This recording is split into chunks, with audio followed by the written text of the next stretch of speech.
দর্শক বন্ধুরা, welcome back to my YouTube channel. বন্ধুরা, আমার ইউটিউব চ্যানেলে আপনাদের সকলকে স্বাগত জানাই। তো চলুন বিভিন্ন স্বনামধন্য পত্র পত্রিকায় প্রকাশিত কয়েকটি বিশেষ খবর দেখে নেওয়া যাক। প্রতিবাদী কলমে প্রকাশিত বিশেষ খবরটি হলো মৃত্যুর সংখ্যা 172। আরও এক চাকরিচ্যুত শিক্ষকের মৃত্যু হয়েছে। এই শিক্ষকের মৃত্যুর সংখ্যা বেড়ে দাঁড়ালো 172 জনে। শনিবার বিশালগড়ে নিজের বাড়িতেই মৃত্যু হয়েছে সমীর সরকার নামে অস্নাতক শিক্ষকের। 10,323 শিক্ষকের সংগঠন জাস্টিস ফর 10,323 জানিয়েছে, বিশালগড়ে এখনো পর্যন্ত 14 জন শিক্ষকের মৃত্যু হয়েছে। বহুদিন ধরেই অসুস্থ ছিলেন সমীর। অসুস্থতার কারণেই নিজের বাড়িতে তিনি মারা গিয়েছেন। প্রধানমন্ত্রীর কুর্সিতে বসবেন অমিত শাহ, বিস্ফোরক কেজরিওয়াল। বিজেপি ক্ষমতা এলেও প্রধানমন্ত্রী পদে মোদির মেয়াদ আর মাত্র কয়েক মাস, বিস্ফোরক দাবি করেছেন দিল্লির মুখ্যমন্ত্রী অরবিন্দ কেজরিওয়াল। আপ সুপ্রিমোর দাবি, সেপ্টেম্বরেই দিল্লির মসনদে মোদির বদলে বসবেন তারই অনুচর অমিত শাহ। দিল্লির মুখ্যমন্ত্রীর প্রশ্ন, ওরা বলছে ইন্ডিয়া জোট জিতলে প্রধানমন্ত্রী কে হবেন। আমার প্রশ্ন, আপনাদের প্রধানমন্ত্রী কে হবেন? কেজরিওয়ালের যুক্তি, প্রধানমন্ত্রী নরেন্দ্র মোদীর বয়স 75 বছর হচ্ছে আগামী 17 সেপ্টেম্বর। তিনি নিজেই নিয়ম করেছেন 75 বছর বয়স হলেই দলের নেতারা অবসর নেবেন। লালকৃষ্ণ আডবাণী, মুরলী মনোহর যোশী, সুমিত্রা মহাজন, যশবন্ত সিনহারা এই নিয়মেই বলি হয়েছেন। এবার তাহলে 17 সেপ্টেম্বর মোদিও অবসর নেবেন। এরপরেই কেজরিওয়ালের কৌশলী প্রশ্ন, মোদি অবসর নিলে প্রধানমন্ত্রী কে হবেন? মোদির গ্যারেন্টি কে পূরণ করবেন? অমিত শাহ করবেন কি? নিজের বিশ্বস্ত সঙ্গী অমিত শাহকে কুর্সিতে বসাবেন মোদি। মনে রাখবেন, আপনি কিন্তু মোদিকে ভোট দিচ্ছেন না, ভোট দিচ্ছেন অমিত শাহকে। মোদি ভোট চাইছেন অমিত শাহর জন্য। আসলে এইবারের লোকসভা নির্বাচনে বিজেপির সবচেয়ে বড় ইউএসপি হলো মোদির ভাবমূর্তি। কৌশলে সেই ভাবমূর্তিকেই অকেজো করে দিতে চাইছেন কেজরি। এখানেই শেষ নয়, তিনি দাবি করেছেন নরেন্দ্র মোদী এক দেশ এক নেতার ধারণা প্রতিষ্ঠা করতে চাইছেন। আপ সুপ্রিমোর বিস্ফোরক দাবি, বিরোধী নেতাদের তো বটেই, দলের অন্দরে নিজের সম্ভাব্য প্রতিদ্বন্দ্বীদেরও ছাড়বেন না মোদী। কেজরির দাবি, লালকৃষ্ণ আডবাণী, মুরলী যোশী, শিবরাজ চৌহান, বসুন্ধরা রাজে, খাট্টার, রমন সিংদের রাজনৈতিক ক্যারিয়ার শেষ করে দিয়েছেন। এবার যোগী আদিত্যনাথের পালা। মোদী ক্ষমতায় ফেলে 2 মাসের মধ্যে উত্তরপ্রদেশের কুর্সিতে অন্য কাউকে বসাবেন। যদিও অমিত শাহ নিজেই কেজরির পাল্টা দিয়েছেন। স্বরাষ্ট্রমন্ত্রী জানিয়েছেন 75 বছর বয়সেই অবসর নিতে হবে, এমন কোনো কথা বিজেপির সংবিধানে নেই। ক্ষমতায় ফিরলে মোদী নিজের মেয়াদ শেষ হওয়া পর্যন্ত প্রধানমন্ত্রী থাকবেন। আগামী দিনেও দেশকে নেতৃত্ব দেবেন। বিজেপির অন্তরে এই নিয়ে কোনো সংশয় নেই। যদিও শাহী সাফাইয়ের পর পাল্টা প্রশ্ন উঠছে, তাহলে কি কুর্সির মুহে নিজের তৈরি করা নিয়ম নিজেই ভাঙবেন মোদী? পরিস্থিতি, পাহাড়ে যাবেন টিম জিতেন্দ্র। গোবিন্দবাড়িতে বিনা চিকিৎসায় ম্যালেরিয়ায় একজনের মৃত্যু হয়েছে। সরকার এই সময়ে আগাম কোনো ব্যবস্থা নিচ্ছেন না। কাজ ও খাদ্যের অভাব দেখা দিয়েছে, রেগায় কাজ নেই।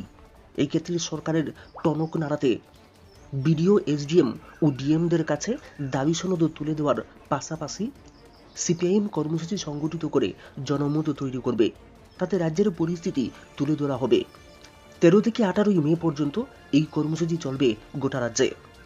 14 মে আগরতলায় এই কর্মসূচি সংগঠিত হবে। তার আগে 13 মে সিপিআইএম পরিষদীয় দল তথা বিরোধী দলনেতা জিতেন্দ্র চৌধুরী নেতৃত্বে এক প্রতিনিধি দল গোবিন্দবাড়ি, থালছড়া, ছামনু সহ বিস্তীর্ণ এলাকায় যাবেন, সেখানকার পরিস্থিতি দেখবেন। এই তথ্য জানিয়েছেন সিপিআইএম রাজ্য সম্পাদক তথা বিরোধী দলনেতা জিতেন্দ্র চৌধুরী। শনিবার দলের রাজ্য সম্পাদক মণ্ডলীর বৈঠকের পর নির্যাস সাংবাদিক সম্মেলনে তুলে ধরতে গিয়ে জিতেন্দ্র চৌধুরী রাজ্যের পরিস্থিতিতে উদ্বেগ প্রকাশ করেছেন। তিনি বলেছেন, হীরা মডেল কোথায়? রেলপথ ও জাতীয় সড়কে বিপর্যয় হলে কিভাবে হীরা মডেল হলো? উত্তর পূর্বের অভূতপূর্ব উন্নয়ন হয়েছে, এই দাবি যখন প্রধানমন্ত্রী করেছেন, তখনই কিভাবে সামান্য বৃষ্টিতে বিপর্যয় এলে মোকাবেলা করতে কয়েক সপ্তাহ চলে যায়? তিনি দাবি করেছেন এই সময়ের মধ্যে পুলিশ নির্মমভাবে অত্যাচার করেছে জ্বালানি নিতে আসা যুবকদের উপরে। এটাই রাজ্যে কখনোই ঘটেনি। রাজ্যে অচল অবস্থা চলছে দাবি করে জিতেন্দ্র চৌধুরী বলেছেন, রেগা ও টুয়েপে কাজ নেই, কোথাও কোথাও মজুরি দেওয়া হচ্ছে না। সিপিআইএম রাজ্য সম্পাদক জিতেন্দ্র চৌধুরী বর্তমান পরিস্থিতি ব্যাখ্যা করে আরও বলেছেন, 200 টাকার পেট্রোল নিতে 1.5-2 কিলোমিটার দীর্ঘ লম্বা লাইনে দাঁড়িয়ে পুলিশের লাঠি খাওয়ার গ্যারান্টি, গ্রামগঞ্জে কাজ ও খাদ্য না থাকার গ্যারান্টি, রেগার কাজ করে টাকা না পাওয়ার গ্যারান্টি, নিত্য প্রয়োজনীয় পণ্যের বাজার মূল্য আকাশ ছোঁয়া করে দেওয়ার গ্যারান্টি, আইনের শাসন সমাজ বিরোধীদের হাতে তুলে দেওয়ার গ্যারান্টি। এতগুলো গ্যারান্টির বিরুদ্ধে রাস্তায় নামতে চলেছে সিপিআইএম দল। আগামী 13ই মে থেকে 18ই মে পর্যন্ত রাজ্যের সব ব্লক স্তর থেকে মহকুমা স্তর পর্যন্ত উল্লিখিত বিষয়ে শান্তিপূর্ণ ডেপুটেশন ও বিক্ষোভ জানাবে দল। আগরতলায় আগামী 14ই মে এই কর্মসূচি পালিত হবে। শনিবার দশরথ দেব ভবনে এক সাংবাদিক সম্মেলনে সিপিআইএম ত্রিপুরা রাজ্য কমিটির সম্পাদক তথা বিরোধী দলনেতা জিতেন্দ্র চৌধুরী এও বলেছেন, বর্ষা নামার আগেই সামান্য ঝড় বৃষ্টিতে সাধারণ পরিষেবা একেবারেই ভেঙে পড়েছে। সরকারের কোনো আগাম প্রস্তুতি ছিল না। তিনি বলেছেন, পানীয় জলের ব্যবস্থা করা, বিদ্যুৎ পরিষেবা, জলসেচ, পরিবহন ব্যবস্থা সহ নিত্য প্রয়োজনীয় দ্রব্যের সরবরাহ স্বাভাবিক রাখাই ছিল সরকারের আসল গ্যারান্টি। সেই সব চলে দিয়ে মুখ্যমন্ত্রী সহ প্রায় মন্ত্রী সবাই রাজ্যের বাইরে। ইলেকশন করুন ঠিক আছে, কিন্তু রাজ্যের মানুষের জন্য সরকারি সিদ্ধান্ত কে দেবে এই গ্যারান্টি? তিনি বলেছেন, সিপিআইএম এর রাজ্য কমিটি সম্পাদক মণ্ডলীর সভায় এই নিয়ে উদ্বেগ প্রকাশ করা হয়েছে। তিনি বলেছেন, রাজ্যের অচলাবস্থা কাটাতে কোনো নির্দেশ দেবার লোক নেই। প্রাক্তন মন্ত্রী মানিক দে বলেন, বামফ্রন্ট সরকারের হয়ে ভৃগুদাস বাড়িতে অন্তত 15 দিনের পণ্যের জ্বালানি সহ মজুত করার মতো গোডাউন ও তেলের ডিপো তৈরির কাজ করা যায়নি মথা বর্তমান ও আইপিএফটির জন্য। তিনি বলেছেন, বর্ষার কথা মাথায় রেখে মজুদ গড়ে তোলাই ছিল উদ্দেশ্য। এরপরে সেকেরকুটে এফসিআই এবং আইওসির সহায়তা নিয়ে জমি অধিগ্রহণ করে ওই কাজ হাতে নেওয়া হয়েছিল। বর্তমান সরকার কিছুই করেনি। তিনি বলেছেন, বাফার স্টক করা না হলে এই বর্ষায় জনগণের সংকট ভয়াবহ হবে। তিনি আরও বলেছেন, গঙ্গার নিচ দিয়ে রেল লাইন হয়ে গেল, আর আমাদের লামডিংয়ের রেল লাইনের ও সোনারপুরের অল্প রাস্তার বিকল্প কাজ হয় না। রাজ্যে নারীদের উপর আক্রমণ বেড়েছে বলে অভিযোগ করে মানিক দে বলেছেন, ভারতরত্ন ক্লাবের সম্পাদক খুনের সাথে জড়িতদের গ্রেফতার করতে হবে। এই খুন রাজ্যের আইন শৃঙ্খলার পরিস্থিতির ভয়াবহতা জানান দিচ্ছে বলে মানিক দে অভিযোগ করেছেন। প্রাক্তন সাংসদ নারায়ণকর বলেছেন, 2019 সালে ত্রিস্তর পঞ্চায়েত নির্বাচনে 96% আসনে বিনা প্রতিদ্বন্দ্বিতায় জয়ী হওয়ার ঘটনা গোটা দেশেই আলোড়ন তৈরি করেছিল। এবার নির্বাচন কমিশন সার্কুলার জারি করার আগে সর্বদলীয় বৈঠক করল না। পঞ্চায়েত নির্বাচন করার প্রস্তুতি শুরু হয়েছে ভালো, কিন্তু এই ভোট কিভাবে করবেন সেটা বলুন রাজ্যের নির্বাচন কমিশন। তিনি বলেছেন, কমলপুরের সালেমায় সর্বদলীয় বৈঠকে যোগ দিতে গিয়ে সিপিআইএম দলের নেতৃত্ব মার খেয়েছেন।